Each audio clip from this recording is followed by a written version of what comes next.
हरिओम, ओम आनंद ma'am, Om Shanti ma'am, ओम ज्ञान ma'am, आप सभी दर्शकों का हमारे चैनल पर स्वागत है। आज हम लोग बीएड के बाल्यावस्था और उसके विकास वाले पेपर के अंतर्गत जाति व्यवस्था के गुण और दोष के विषय में हम लोग अध्ययन करेंगे। हम आपको पिछले वीडियो में बता चुके हैं कि जो जाति व्यवस्था है वह सतयुग के अंत में वर्ण व्यवस्था के नाम से जानी जाती रही है। यानी वर्ण व्यवस्था यानी ब्राह्मण, क्षत्रिय, वैश्य और शूद्र वर्ण व्यवस्था के रूप में भगवान ने समाज का विभाजन किया, जिसका गीता जी के में भी वर्णन है। फिर वर्ण व्यवस्था ही जाति व्यवस्था में बदल गई। क्यों? कि वर्ण व्यवस्था के अंतर्गत जो जन्म लेते गए लोग, तो जो जिस वर्ण में जन्म लिया वह उसी जाति का हो गया। यानी वर्ण व्यवस्था से जाति व्यवस्था का जन्म उदय हुआ। तो उसी जाति व्यवस्था के विषय में हम लोग उसके गुण और दोष इत्यादि का हम लोग अध्ययन करेंगे। जाति व्यवस्था किसे कहते हैं? जाति व्यवस्था वह है जो जिस जाति में जन्म ले वो उसी जाति का हो जाता है, तो उसे हम क्या कहते हैं? उस जाति का कहते हैं। तो जाति व्यवस्था एक बंद व्यवस्था है जिसमें प्रवेश जन्म के आधार पर मिलता है। जिसमें प्रवेश किसके आधार पर मिलता है? जन्म। ये सब अर्थ डिटेल में जाति का अर्थ बताया जा चुका है। हम लोग इस वीडियो में इस गुण और दोष को समझने से पहले हम लोग वर्ण के संबंध को समझेंगे। अब वर्ण का संबंध, जैसे हम लोगों के जो है शरीर है, जो गर्दन है वो ब्राह्मण की संज्ञा दी गई, जो हाथ रहा वो क्षत्रिय, जो पेट रहा वो वैश्य और जो पैर रहा वो क्या रहा? शूद्र। ये शूद्र की संज्ञा दी गई। जैसे हम लोगों जब वर्ण व्यवस्था भगवान ने बनाया तो उस वर्ण व्यवस्था में इस संबंध को ध्यान दीजिए, ध्यान से संबंध को समझिए। संबंध को जब आप समझ जाएंगे तो आप इसके आवश्यकता और मौलिकता, उसकी उपयोगिता को भी आप समझेंगे। जैसे अगर हमारे शरीर में पैर में अगर चोट लगती है तो दिमाग में पहले बेचैन होता है दिमाग। यानी शूद्र के किसी भी प्रकार का दुख हो, किसी भी प्रकार की आवश्यकता हो, किसी भी प्रकार की समस्या हो तो ब्राह्मण पहले चिल्लाता था, फिर वहाँ तुरंत हाथ पहुँचता है तो हाथ उसके सहयोग में आ जाती है। यानी ब्राह्मण सभी वर्णों का वो ध्यान रखता था। ब्राह्मण क्या रखता था? सभी वर्णों का वो ध्यान रखता था। क्षत्रिय ब्राह्मण के आदेशों का पालन करते हुए सुरक्षात्मक, रक्षात्मक व्यवस्था इत्यादि के शासन प्रशासन का काम करता था। वैश्य क्या हो? पेट यानी कमाई उमाई का काम करता था, जिससे वैश्य समाज के भरण पोषण संबंधी कार्य करता था। तो कुल मिला के अगर हम बात करें तो जिस तरह से हमारे शरीर में मुख्य ब्रेन होता है, ऐसा नहीं कि दूसरे अंगों की ज़रूरत नहीं है, उसी तरह से ब्राह्मण समाज का मुख्य भाग होता था और ब्राह्मण तपस्वी होता था। उसका पूरा त्याग और तपस्या में ही उसका जीवन व्यतीत होता था, इसलिए ब्राह्मण सर्वश्रेष्ठ होता था। अब क्षत्रिय लोग सबकी सुरक्षा रखते थे, स्त्रियों की रक्षा, धन संपत्ति की रक्षा, न्याय व्यवस्था, न्याय प्रणाली इत्यादि का भी वह शासन प्रशासन देखते थे। वैसे कृषि वाणिज्य और गौ रक्षा इत्यादि के माध्यम से वो समाज का भरण पोषण, शूद्र सबकी सेवा करता था। तो जो शूद्र सबकी सेवा करता था, तो शूद्र अगर छुएगा नहीं तो फिर सेवा कैसे करेगा? तो हमारे समाज में वर्ण व्यवस्था में छुआछूत कहीं थी ही नहीं, सबको शिक्षा समान थी। जैसे भगवान राम के संग निषाद राज पढ़ा था, वो शूद्र जाति का था। निषाद राज शिक्षा व्यवस्था सबको थी। अगर अब और थोड़ा सा और सबरी माता थी, वो भी संन्यास आश्रम में आई थी, आश्रम में वहाँ पर भी उनको आश्रम में प्रवेश मिला, कहीं छुआछूत था ही नहीं, और ना ही शिक्षा से कोई वर्ण वर्जित था। शिक्षा सभी लोग प्राप्त करते थे। दूसरा इसका प्रमाण है कि जब रामचंद्र जी ने कहा था कि मैं दूसरा विवाह नहीं करूँगा यज्ञ के लिए, तो उसका प्रमाण खोजा गया, उसका आधार खोजा गया, उस समस्या का हल खोजा गया। तो वशिष्ठ जी ने बताया था कि अगर ऐसी स्थिति उत्पन्न हो, अगर पत्नी न हो, तो ब्राह्मण कुशा की अपनी औरत बना ले, और क्षत्रिय सोने की, वैश्य तांबे की, और ब्राह्मण जो है कुशा की, क्षत्रिय सोने की, और वैश्य चांदी की, और शूद्र बिरादरी का अगर कोई यज्ञ ऐसा कर रहा है तो वह तांबे की प्रतिमा अपनी मूर्ति अपने औरत का बना करके यज्ञ कर सकता है। तो इसका अर्थ यह है कि यज्ञ में जो मंत्र, वेद मंत्र बोले जा रहे हैं, सभी लोग सभी लोग सुन सकते हैं, सभी लोग उसका अध्ययन कर सकते हैं। शिक्षा सबके लिए समान थी। शिक्षा सबके लिए क्या थी? समान थी। अब इसको ध्यान से अगर आप समझें तो हमारे समाज में किसी भी प्रकार का छुआछूत नहीं था और किसी भी प्रकार का भेदभाव नहीं था। शिक्षा में सबका समान अधिकार था। शिक्षा में सबका क्या था? समान अधिकार था। जो लोग कहते हैं कि शूद्रों को शिक्षा का रामचंद्र जी के ज़माने में या कृष्ण भगवान के ज़माने में कोई अधिकार नहीं, वो गलत है। उसी तरह से एकलव्य भी जब द्रोणाचार्य के पास जाता है तो द्रोणाचार्य ये नहीं कहा कि आप शूद्र हो, हम तुम्हें नहीं पढ़ाएंगे। उन्होंने ये कहा कि मैं राजगुरु हूँ, सिर्फ राजघराने के ही बच्चों को मैं पढ़ा सकता हूँ, आप शिक्षा ग्रहण करने के लिए कहीं और जाओ। उसी तरह से कर्ण को आप देखिए, कर्ण भी शूद्र बिरादरी का था, क्योंकि सूतपुत्र यानी उनकी माता कुंती ने उनको पैदा होते ही त्याग दिया था। उनका पालन पोषण शूद्र बिरादरी ने किया था। उसको भी शिक्षा मिली, भगवान परशुराम ने दिया। तो हमारे वर्ण व्यवस्था में कहीं भी जो प्रमाणित आधार है, प्रमाणित ग्रंथ है, उसमें कहीं भी शूद्रों को शिक्षा से वर्जित नहीं किया गया था। यानी वर्ण व्यवस्था स्वस्थ व्यवस्था थी, जो समाज में सबको समान रूप से समाज के कार्यों को बांट करके और एक दूसरे के साथ सहयोग और सहानुभूति प्रेम के साथ जोड़ करके समाज को संचालित करने की सुव्यवस्थित नियमबद्ध अनुशासन युक्त व्यवस्था थी। पहले हम ये जितनी मैंने व्याख्या किया है, इस प्रमाण के आधार पर हम इसके गुण को देखेंगे। अब फिर एक कैसी व्यवस्था टूटती है जिसके कारण से दोष उत्पन्न होते हैं, फिर उसको देखते हैं। पहले हमने इसकी व्याख्या कर ली, आपको प्रमाण दे दिया कि शिक्षा सबके लिए समान थी। यानी आदमी व्यक्तिगत रूप से अगर दूसरे वर्ण में योग्यता के आधार पर कार्य करने जाता है तो भी उसको जो है वह अधिकार था। अब जैसे एकलव्य था, एकलव्य का अंगूठा काट लिया। एकलव्य बाद में जाकर के शिशुपाल का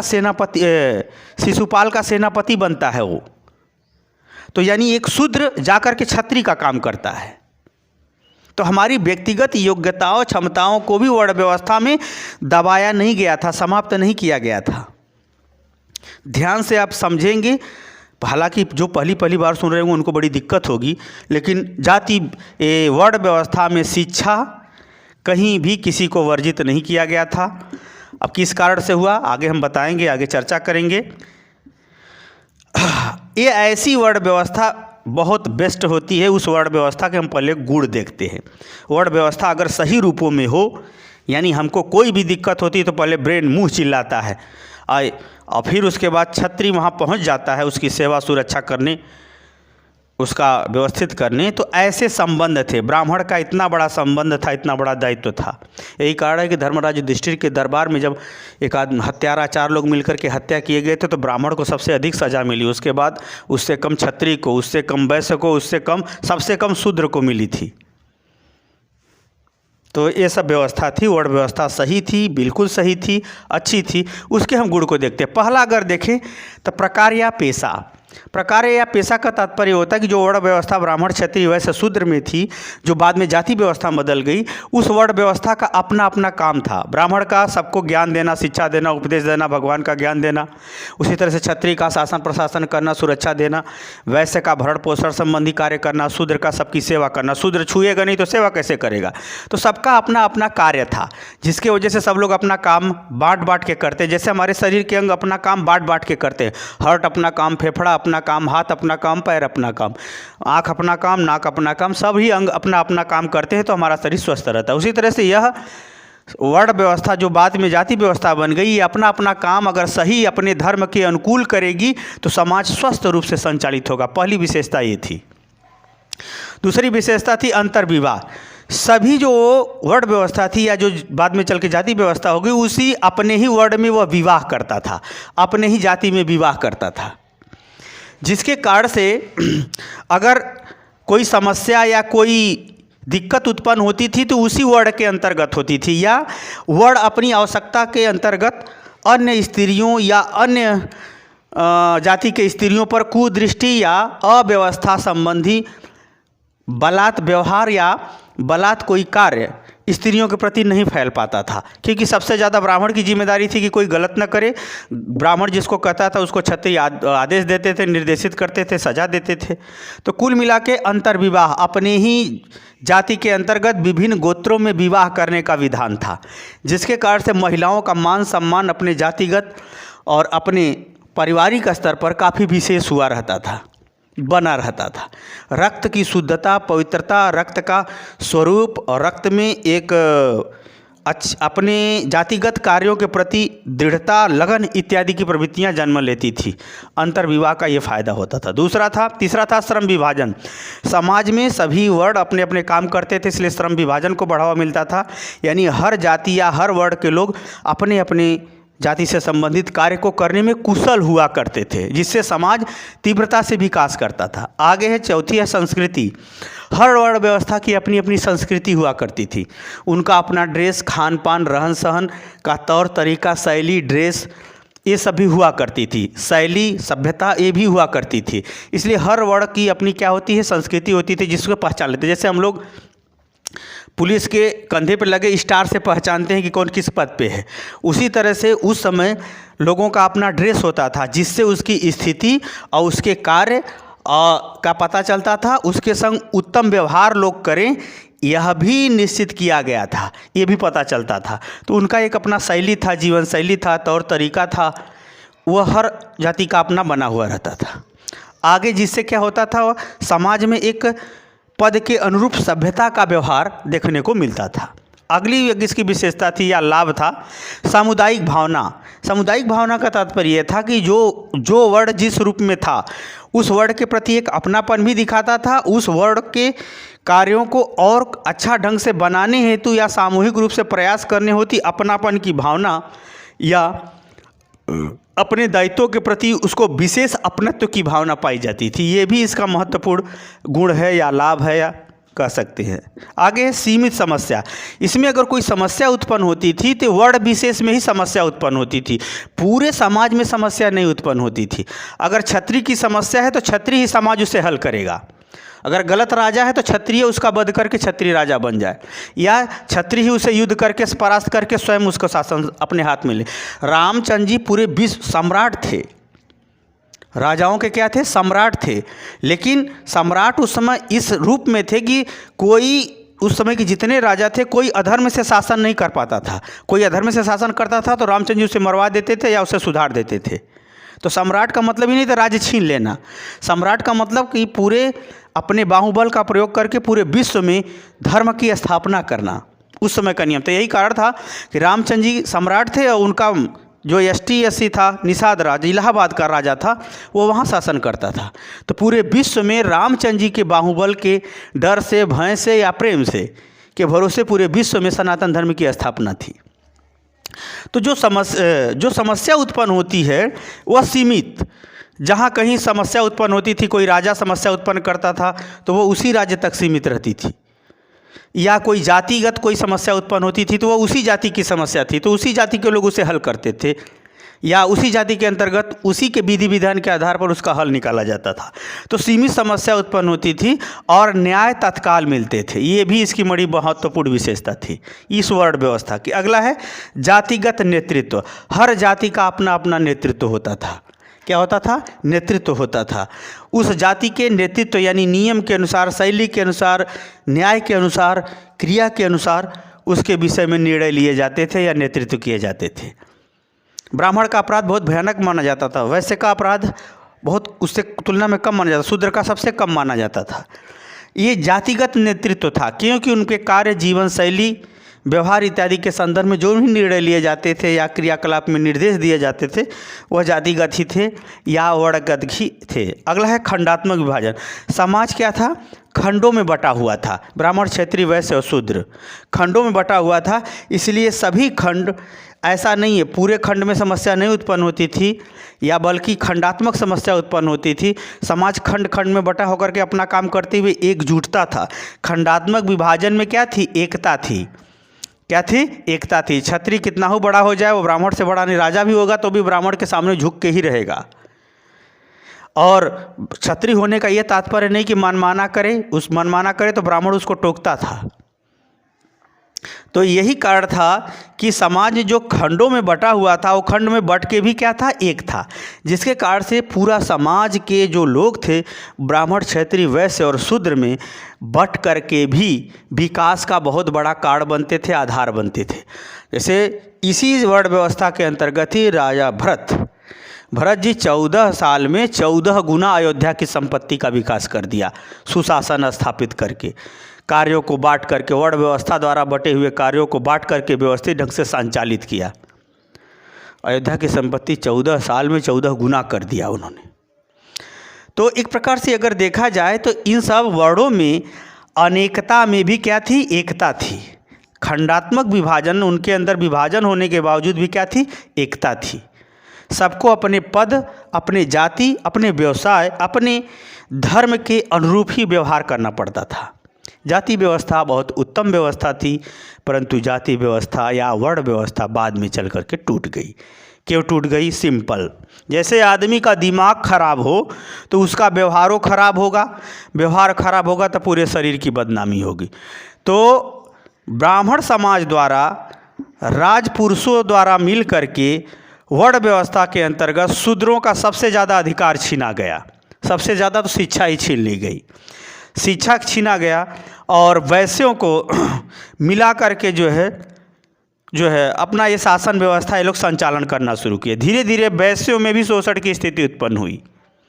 तो स्थिति ये हुआ कि क्षत्रिय लोगों का वर्चस्व हर क्षेत्र में बढ़ने लगा और उसके बाद ब्राह्मण और क्षत्रिय समुदाय के लोग मिल करके समाज की जो सुंदर व्यवस्था थी उसे ध्वस्त कर दिया। ध्वस्त कर दिया यानी न्याय, शासन व्यवस्था, जाति के प्रति जो न्याय व्यवस्था थी वो सब का रूप स्वरूप इन लोगों ने मिल के शोषण का बना लिया। सामाजिक भी शोषण किया, अधिकारों का शोषण किया, आर्थिक शोषण किया, धार्मिक भी शोषण किया। ये लोग ये भी भूल गए कि गलत काम का गलत परिणाम होता है।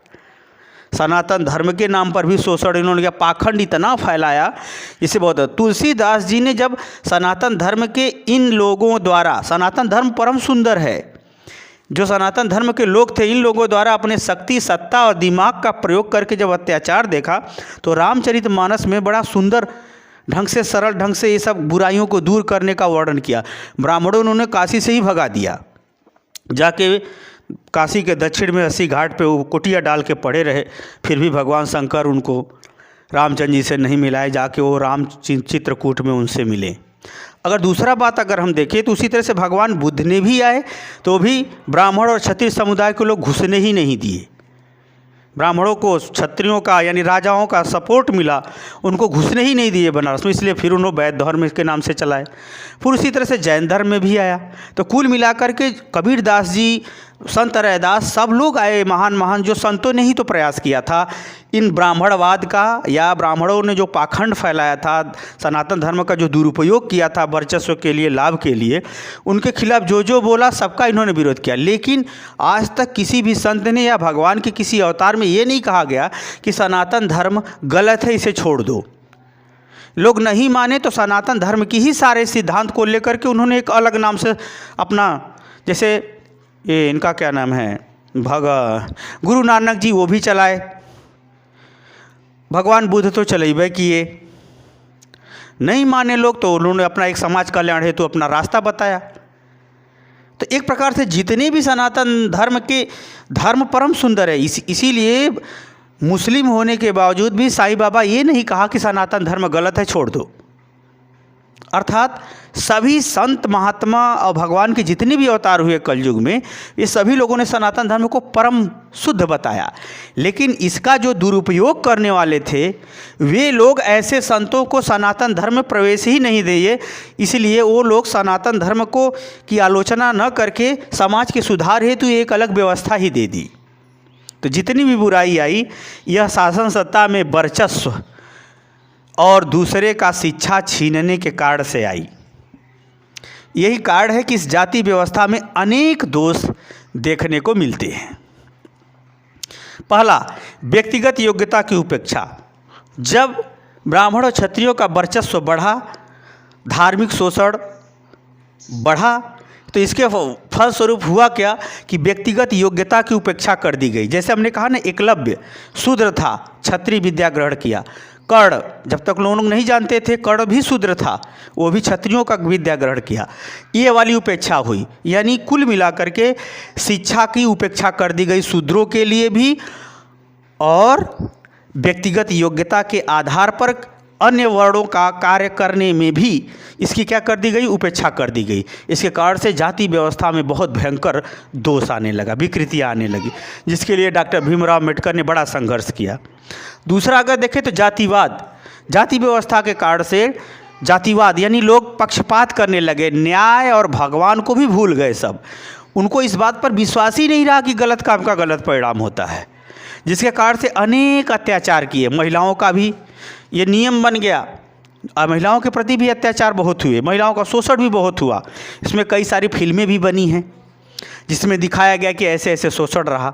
कई प्रथाएं भी रही, जो हम नाम नहीं लेना चाह रहे हैं, वो प्रथाएं भी ऐसी थीं कि जो जातिगत पर आधारित थी और समाज के शोषण करने का आधार बनी। अगर आगे हम बात करें तो इसमें जातिगत व्यवसायों पर भी आप बताइए। ब्राह्मण के पास भूमि, ब्राह्मण का काम वेद अध्ययन था, तो भूमि कैसे आ गई? कहते हैं लोग दान से आ गई। दान से आ गई तो ब्राह्मण खेती तो करेगा नहीं, तो क्यों खेत रखा है, दे दे शूद्रों को या वैश्य को दे दे, ऐसा कुछ नहीं। तो ऐसा जातिगत शोषण और वर्चस्व की लड़ाई के कारण से जातिगत अन्याय, धर्मगत अन्याय बहुत बढ़ गए, इसलिए इसमें भी यह बहुत भयंकर दोष आया। अब देखिए, लोग कहते हैं शूद्रों का छुआ पानी नहीं पिएंगे। अरे आप अपना पैर कटवा के जिंदा रह सको तो अच्छा है, वो भी तो शूद्र है। तो जो संबंध था उसको बुद्धिजीवी वर्ग और क्षत्रिय वर्ग मिल करके उस संबंध को अपने स्वार्थ के लिए तोड़ दिया, जिसके कारण से वर्ण व्यवस्था में विकृतियां उत्पन्न हो गई। अगला है असमानता। जो जितना बुद्धि पावर वाला रहा, ब्राह्मण और क्षत्रिय, वही सब समाज पर वर्चस्व कर लिए, बाकी लोग शूद्र की सबसे ज़्यादा दुर्दशा हुई। अगर कुल मिला के देखें तो असमानता बहुत ज़्यादा बढ़ गई। वैश्य के पास, शूद्र के पास जो खेती क्रिया संबंधी कार्य है, सेवा संबंधी कार्य, वो होना चाहिए, तो आज ये नहीं है। तो जाति व्यवस्था के कारण से असमानता बहुत ज़्यादा बढ़ गई। जब ये टूटा, इसीलिए भगवान बुद्ध ने वर्ण व्यवस्था को तोड़ने, समाप्त करने की बात कही। लेकिन जो भारत का क्षत्रिय वर्ण था और ब्राह्मण वर्ण विरोध में आ गए। उन्होंने कहा कल्याण सबके लिए होना चाहिए, कि बस तुम वर्ण व्यवस्था तोड़ो तो तुम ठीक है, और उसके लिए तोड़ने की मैं बात कर रहा हूँ तो गलत है। लेकिन सब सुने कहाँ, बल्कि उन्हीं को भगा दिया। भगवान बुद्ध को अंत में सारनाथ में आकर के अपना जो है ज्ञान का प्रचार प्रसार करना पड़ा। यानी ब्राह्मण क्षत्रिय वर्ण व्यवस्था तोड़े तो ठीक है, अशूद्र वैश्य के लिए तोड़ा जाए तो गलत है। सब अनेक कार्य थे, वीडियो बहुत लंबा हो जाएगा। अगर लोकतंत्र के अंतर्गत सबके कल्याण की बात, सबके सुविधा की बात, सबके विकास की बात, सबके शिक्षा की बात की गई है। इसलिए राजतंत्र में ये व्यवस्था सक्रिय हो सकती है, अच्छे ढंग से फल दे सकती है, लेकिन लोकतंत्र में व्यवस्था बहुत घातक होगी, इसलिए अलोकतांत्रिक है। इसका जाति व्यवस्था का चौथा जो है सबसे बड़ा दोष क्या है? अलोकतांत्रिक। क्योंकि लोकतंत्र के अंतर्गत सबका महत्व, सबका कल्याण, सबका फायदा, सबका विकास, सबका साथ, ये सब नियम हैं। इसलिए ये जाति व्यवस्था लोकतंत्र के लिए कहा घातक है, इसको समाप्त कर देना चाहिए। यह भी दोष है, अलोकतांत्रिक है जाति व्यवस्था, यह भी दोष। अगला, स्त्रियों की निम्न स्थिति। जाति व्यवस्था में स्त्रियों की स्थिति क्या है? निम्न है। आज भी स्त्रियों की पुरुषों की तुलना में स्थिति क्या है? निम्न। क्योंकि जाति व्यवस्था, वर्ण व्यवस्था, जाति व्यवस्था या वर्ण व्यवस्था, ये पुरुष के वंशानुगत चलती है। पुरुष के क्या चलती है? वंशानुगत चलती है, स्त्रियों के नहीं। इसलिए स्त्रियों की स्थिति वर्ण व्यवस्था में भी क्या थी? निम्न थी। इसलिए इसका भी दोष है। भले ही स्त्रियां लक्ष्मी कहा जाता है, लेकिन कागज पत्र सब पुरुषों के नाम है, ऐसी स्थिति है। पैसे में पुरुष का ही वर्चस्व है, नेतृत्व में पुरुष का ही वर्चस्व है। तो स्त्रियों की स्थिति क्या है? निम्न है। इसलिए वर्ण व्यवस्था में यह दोष पाया जाता है। अगला है आर्थिक शोषण। जो ब्राह्मण और क्षत्रिय वर्ण वाले हैं लोग, ये लोग वैश्य और शूद्रों का आर्थिक शोषण करते हैं। राजनीति में जाएंगे तो खूब देखेंगे, न्यायालय में भी जाएंगे तो आर्थिक शोषण जातिवाद के रूप में आप बहुत देखेंगे, पदों के हड़पने के रूप में भी आप ज़्यादा देख सकते हैं। तो आर्थिक शोषण की स्थिति भी बहुत ज़्यादा देखने को मिलती है। क्योंकि जो वर्ण संप्रभु है, यानी बुद्धि, पैसा और प्रशासनिक पकड़, जातिगत पकड़ अगर ज़्यादा है तो वह दूसरे वर्णों का शोषण आराम से कर लेता है। अभी तक इतना सब वेतन आयोग लगे, लेकिन मजदूरों के लिए मजदूरी वही रही, उसके लिए कोई नियम नहीं बना। ये स्थिति है। तो आर्थिक शोषण वर्ण व्यवस्था में बहुत तेज़ी से होता है, जिसमें शूद्र का सबसे ज़्यादा होता है, उसके बाद वैश्य का होता है। आगे हम बात करें प्रभु जाति। प्रभु जाति का तात्पर्य तो जो जाति पैसे से, संपत्ति से, पावर से, बुद्धि से पकड़ रखती है, उसको क्या बोलते हैं, प्रभु जाति रखती है या समाज पर वर्चस्व रखती है, उसे क्या बोलते हैं, प्रभु जाति रखती है। तो प्रभु जाति के रूप में ब्राह्मण और क्षत्रिय से संबंधित ही जातियाँ आती हैं।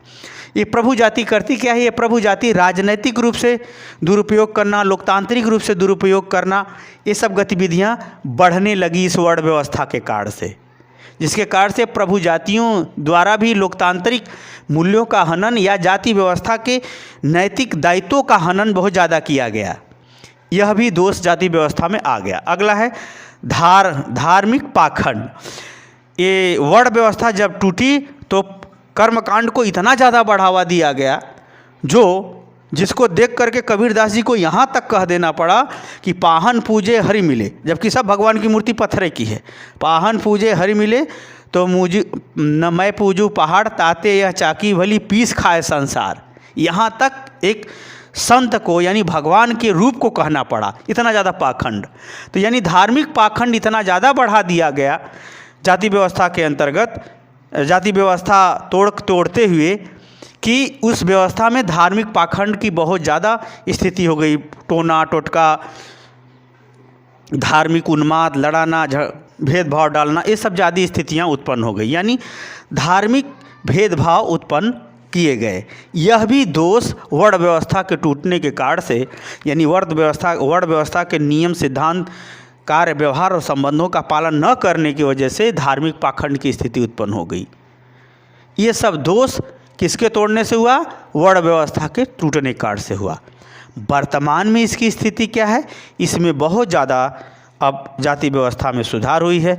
वर्तमान की स्थिति के आधार पर हम आपको पढ़ाएंगे आगे कि वर्तमान में हमें इस जाति व्यवस्था के अंतर्गत क्या करना है। हमने आपको बताया कि वर्ण व्यवस्था जब सही रूपों में थी तो उसमें क्या दोष थे। ब्राह्मण और क्षत्रिय वर्ण द्वारा, ब्राह्मण या क्षत्रिय जाति द्वारा जो विभिन्न जातियां हैं उनके व्यक्तिगत लाभ और वर्चस्व के कारण से वर्ण व्यवस्था टूटती है। उस वर्ण व्यवस्था के टूटने के कारण से कौन कौन से दोष उत्पन्न होते हैं उसको मैंने आपको समझाने का प्रयास किया। अगर आप समझ गए हों तो कमेंट अच्छा से कमेंट करके बताइए। वास्तव में वर्ण व्यवस्था बहुत अच्छी व्यवस्था थी, है भी, लेकिन वर्तमान स्थिति वर्ण व्यवस्था की टूट चुकी है, जिसको सबसे पहले इसे समाप्त करने की बात भगवान बुद्ध ने कहा था, लेकिन ब्राह्मण और क्षत्रिय लोगों ने सुना नहीं। धीरे धीरे टूट रही है, टूटना भी चाहिए, क्योंकि जब ये लोग तोड़ करके लाभ ले सकता है ब्राह्मण और क्षत्रिय, तो वैश्य और शूद्र को भी लाभ लेना चाहिए। क्योंकि जब तुम्हें अपने धर्म का ध्यान नहीं तो दूसरे के धर्म में टांग न लड़ाओ।